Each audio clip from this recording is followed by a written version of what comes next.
வணக்கம். இது பரதி ஊடகத்தின் இரவு நேர பிரதான செய்திகள். முதலில் தலைப்புச் செய்திகள். ஜாலில் பாடசாலை மாணவர்களின் மோசமான செயல், மாணவிகள் ஆசிரியர்களின் ஆபாச படங்கள். தொல்லை தரும் தொலைபேசி அழைப்புகள், போலீசார் விடுத்துள்ள கடும் எச்சரிக்கை. மற்றொரு 6 லட்சம் அமெரிக்க டாலர் மாயம், நலிந்து வெளியிட்ட தகவல். 20 வயது யுவதியை கட்டி வைத்து கூட்டு பாலியல் வன்கொடுமை, அக்காவின் கணவன் அரங்கேற்றிய சம்பவம். மூதூரில் பற்றி எறிந்த மோட்டார் சைக்கிள். கோட்டாபயவின் செயலாளர் மீது சாணத்தை கொண்டு தாக்குதல். தையிட்டி விகாரை காணியள வீடு, காவல்துறையினரால் பதற்றம். கொழும்பு மெகசின் சிறையில் கைதியொருவர் பலி, சிறை அதிகாரிகள் கைது. இனி தொடர்பன விரிவான செய்திகள்.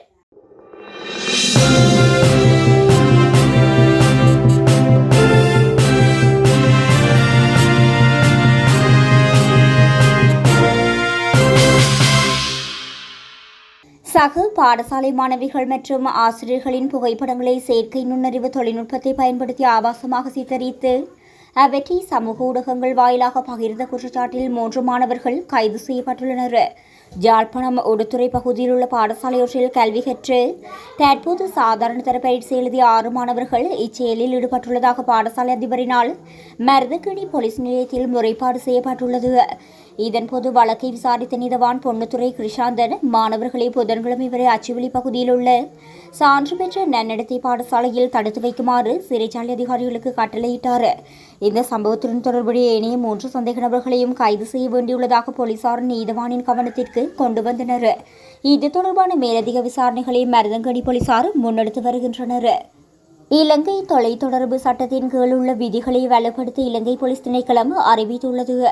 இதற்கமைய பொதுமக்களுக்கு தொடர்ச்சியான தொல்லை தரும் அழைப்புகள் மற்றும் செய்திகள், தொலைபேசி எண்களை அனுமதியின்றி வெளியிடுவதற்கு எதிராக சட்ட நடவடிக்கை எடுக்கப்படும் என இலங்கை போலீசார் தெரிவித்துள்ளனர். அதன்படி குற்றப்புலனாய்வு திணைக்களத்தின் கணினி குற்றப்புலனாய்வு பிரிவின் தகவல்படி 2024 ஆண்டின் சட்டம் எண் 39 திருத்தப்பட்ட 1992 ஆண்டின் இலங்கை தொலைத்தொடர்பு சட்டம் எண் 25 பிரிவு 32 கீழ் நியாயமான காரணமின்றி தொல்லை அல்லது துன்புறுத்தல் ஏற்படுத்தும் நோக்கத்துடன் மீண்டும் மீண்டும் அழைப்புகளை மேற்கொள்பவர் அல்லது செய்திகளை அனுப்புபவர் அல்லது பிற சகோதரர்களின் எண்களை அவர்களின் அனுமதியின்றி வெளியிடுபவர் ஒரு குற்றத்தை செய்கிறார் என்றும் விளக்கம் அளிக்கப்பட்டுள்ளது. அதன்படி குற்றவாளிகளுக்கு 1 லட்சம் ரூபாய் வரை அபராதம் விதிக்கப்படலாம் என்றும் அபராதம் செலுத்த தவறினால் 6 மாதங்களுக்கு மிகாமல் சிறை தண்டனை விதிக்கப்படலாம் என்றும் விளக்கம் அளிக்கப்பட்டுள்ளது. அத்தகைய அழைப்புகளின் தொலைபேசி இணைப்பை துண்டிக்க அதிகாரிகளுக்கு சட்டப்படி அதிகாரம் உள்ளது என்றும் துன்புறுத்தல்களால் பாதிக்கப்பட்டவர்கள் திருத்தப்பட்ட சட்டத்தின் கீழ் சட்ட நிவாரணம் கோரலாம் என்றும் வலியுறுத்தப்பட்டுள்ளது. தபால் திணைக்களத்தால் செலுத்தப்பட்ட வெளிநாட்டு பணம் சம்பந்தப்பட்ட தரப்பினருக்கு கிடைக்காத சம்பவம் குறித்து அமைச்சரவை பேச்சாளரும் அமைச்சருமான நலிந்த ஜெயதிச ஒரு சிறப்பு தகவலை வெளிப்படுத்தியுள்ளார். அமெரிக்க அஞ்சல் துறைக்கு செலுத்தப்பட்ட 6 லட்சம் டாலர் அஞ்சல் துறைக்கு கிடைக்கவில்லை என்று அமைச்சர் தெரிவித்தார். இந்த விடயம் குறித்து அத்துறை ஒரு அறிக்கையை வெளியிட்டுள்ளது.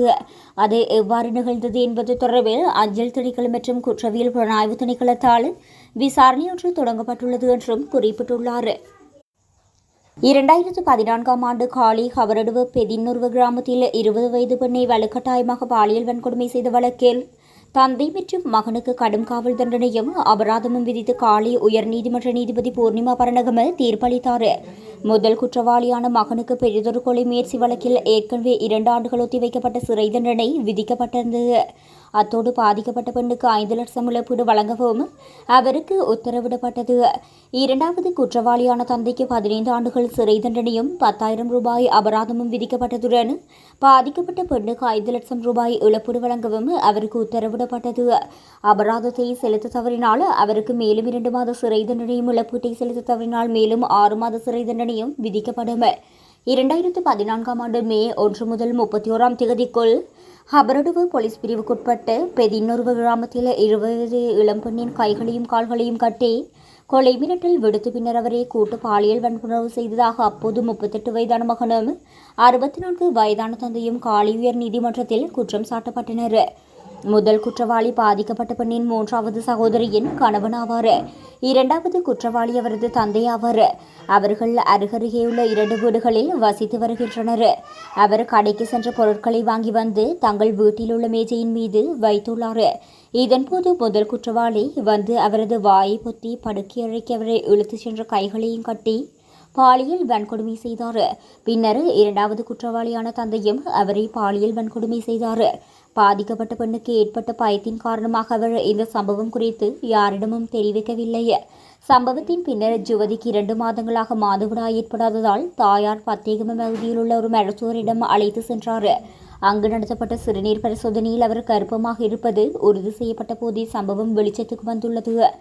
சம்பவம் தொடர்பில் காலி போலீசில் சிறுவர் மற்றும் மகளிர் பிரிவிடம் தெரிவிக்கப்பட்டு பின்னர் அது ஹபரடுவ போலீசிற்கும் அனுப்பப்பட்டதாகவும் தெரிய வந்துள்ளது. மூதூரில் எரிபொருள் நிரப்பிச் சென்ற மோட்டார் சைக்கிள் ஒன்று திடீரென தீப்பற்றி எரிந்துள்ளது. குறித்த சம்பவமானது நேற்றைய தினம் மூதூர் பலநோக்கு கூட்டுறவு சங்கத்திற்கு சொந்தமான IOC எரிபொருள் நிரப்பு நிலையத்தில் இடம்பெற்றுள்ளது. மோட்டார் சைக்கிள் உரிமையாளர் எரிபொருள் நிரப்பு நிலையத்தில் தனது வாகனத்திற்கு எரிபொருள் நிரப்பிவிட்டு அங்கிருந்து புறப்பட முயன்றபோதே எதிர்பாராத விதமாக இயந்திர பகுதியில் தீப்பற்றியுள்ளது. இருப்பினும் எரிபொருள் நிரப்பு நிலையத்தில் கடமையில் இருந்த ஊழியர்கள் நிலைமையின் தீவிரத்தை உணர்ந்து உடனடியாக செயற்பட்டு தீயை அணைத்து கட்டுப்பாட்டுக்குள் கொண்டு வந்தனர்.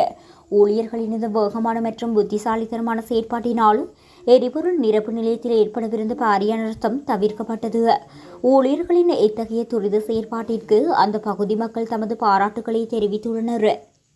பத்தரமுள்ள பகுதியில் போராட்டம் ஒன்றை மேற்கொண்ட முன்னாள் ஜனாதிபதி கோட்டாபய ராஜபக்ஷவின் அப்போதைய செயலாளர் சுகீஸ்வர பண்டார பிரதேசவாசிகளால் துரத்தியடிக்கப்பட்டுள்ளார். திரைசேரியிலிருந்து $2.5 மில்லியன் ஹேக்கர்களுக்கு சென்ற சம்பவத்துக்கு எதிர்ப்பு தெரிவித்து நிதியமைச்சின் செயலாளரின் இல்லத்திற்கு முன்பதாக மேற்படி போராட்டம் நடத்தப்பட்டுள்ளது. இந்நிலையில் குறித்த போராட்டத்திற்கு கடும் எதிர்ப்பு தெரிவித்துள்ள பிரதேசவாசிகள் அதனை கலைப்பதற்காக சாணத்தை வீசி தாக்குதல் நடத்தியுள்ளதாக தெரிவிக்கப்படுகின்றது. அதனைத் தொடர்ந்து சம்பவ இடத்திற்கு காவல்துறையினர் குவிக்கப்பட்டதுடன் போராட்டக்காரர்கள் பிரதேசவாசிகளின் எதிர்ப்புக்கு மத்தியில் தப்பிச் சென்றுள்ளனர். யாழ்ப்பாணம் தையிட்டி சட்டவிரோத விகாரை அமைந்துள்ள காணி உரிமையாளர்களை விகாரை பகுதிக்குள் அனுமதிப்பது தொடர்பில் பலாலி காவல்துறையினர் காணி உரிமையாளர்களுடன் முரண்பட்டமையினால் அப்பகுதியில் பதற்றம் ஏற்பட்டது. அதன் அடிப்படையில் காணி உரிமையாளர்கள் விகாரை பகுதிக்கு சென்ற வேளை விகாரைக்கு அருகில் காவல்துறை வீதி தடையை ஏற்படுத்திய காவல்துறையினர் விகாரை பகுதிக்கு செல்வோரின் அடையாள அட்டைகளை பரிசோதித்து பதிவுகளை மேற்கொண்டுள்ளனர். அத்துடன் காணி உரிமையாளர்களின் பெயர்கள் அடங்கிய ஒரு பட்டியல்கள் கைகளில் வைத்து சோதனையிடப்பட்டு பெயர் பட்டியல் பெயர் மாத்திரம் உள்ளவர்களை மாத்திரமே அனுமதிப்போம் என கூறியுள்ளனர். இந்நிலையில் தமது காணிகளை அடையாளம் காட்ட வருமாறு மாவட்ட செயலர் கடிதம் மூலம் அறிவித்துள்ளதனால் தாங்கள் வந்ததாகவும் பதிவுகளை மேற்கொண்டு காவல்துறை கடிபிடிகளுக்கு முகம் கொடுத்து தான் எமது காணிகளை அடையாளம் காட்ட வேண்டுமெனில் திரும்பி வீடு செல்கிறோம் என காவல்துறையினருடன் தர்க்கப்பட்டதனால் அவ்விடத்தில் குழப்பமான நிலைமை ஏற்பட்டுள்ளது. தற்போது காணி அளவீட்டு பணிகளுக்காக நில அளவை திணைக்கள அதிகாரிகள், தொல்லியல் திணைக்கள அதிகாரிகள், மாவட்ட செயலர் உள்ளிட்ட அதிகாரிகள் வருகை தந்துள்ள நிலையில் நாடாளுமன்ற உறுப்பினர் ஸ்ரீ பவானந்தராஜாவும் வருகை தந்துள்ளார். காலை 8 மணிக்கு அளவீட்டு பணிகள் ஆரம்பமாகும் என அறிவிக்கப்பட்ட நிலையில் காலை 10 மணி வரையில் அளவீட்டு பணிகளவையும் முன்னெடுக்கப்படாத நிலை காணப்பட்டமையும் குறிப்பிடத்தக்கது. கொழும்பு மெகசின் சிறையில் கைதிகளுக்கும் சிறை அதிகாரி ஒருவருக்கும் இடையே ஏற்பட்ட கைகலப்பில் கைதொருவர் பலியாகியுள்ளார். குறித்த சம்பவம் நேற்றைய தினம் காலை இடம்பெற்றுள்ளதாக தெரிவிக்கப்படுகின்றது.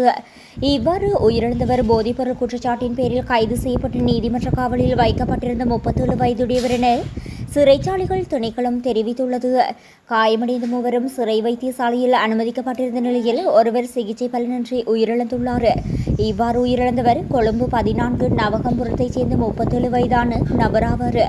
மேலும் இந்த சம்பவம் தொடர்பாக பொருளை காவல்துறையினர் விசாரணையை தொடங்கியுள்ளதாக காவல்துறை ஊடக பேச்சாளர் மேலும் தெரிவித்துள்ளார்.